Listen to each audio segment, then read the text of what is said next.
எங்கள் அம்மாவோட ஸ்டைலில் எப்படி முட்டை பொரியல் பண்ணலாமான்னு பார்க்கலாமா வாங்க. ஒரு பெரிய வெங்காயம் எடுத்து சின்ன சின்னதாக கட் பண்ணிக்கோங்க. அப்புறம் ஒரு ஹாஃப் தக்காளி எடுத்து சின்ன சின்னதாக கட் பண்ணிக்கோங்க. கொஞ்சமாக கொத்தமல்லி தழை எடுத்து அதையும் சின்ன சின்னதாக கட் பண்ணிக்கோங்க. ஒரு பச்சை மிளகாய் எடுத்து அதையும் சின்ன சின்னதாக கட் பண்ணிக்கோங்க.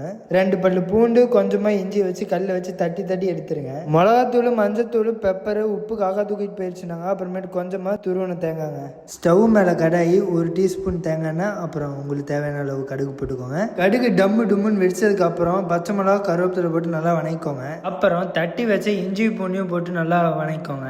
அதுக்கப்புறம் பொடியாக நறுக்கின வெங்காயம் போட்டு நல்லா வதக்கிக்கோங்க. காக்கா தூக்கிட்டு போன உப்பு கொஞ்சமாக போட்டுருங்க. ஒரு 2 நிமிஷம் மூடி போட்டு மூடி வச்சுருங்க.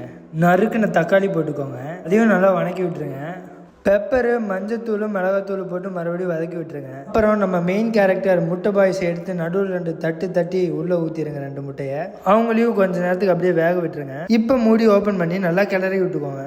இப்போ உங்களுக்கு தேவையான மாதிரி கிண்டி விட்டுக்கோங்க. இதுக்கப்புறம் தான் நம்ம மெயின் இன்க்ரீடியண்ட்டே ஆட் பண்ண போகிறோம். அது என்னன்னு பார்த்தீங்கன்னா, நம்ம துருவி வச்சுருந்தா கொஞ்சம் தேங்காய் தாங்க. அவ்வளோதாங்க, நம்ம முட்டை பொரியல் ரெடி. கடைசியில் பச்சை மிளகாவும் கொத்தமல்லி தழையும் போட்டுக்கோங்க. ஃபுல் வீடியோ நாளைக்கு 11 o'clock நம்ம சேனலில் வந்துடுங்க. அண்டில் நெக்ஸ்ட் வீடியோ, டாடா பாய் பாய்.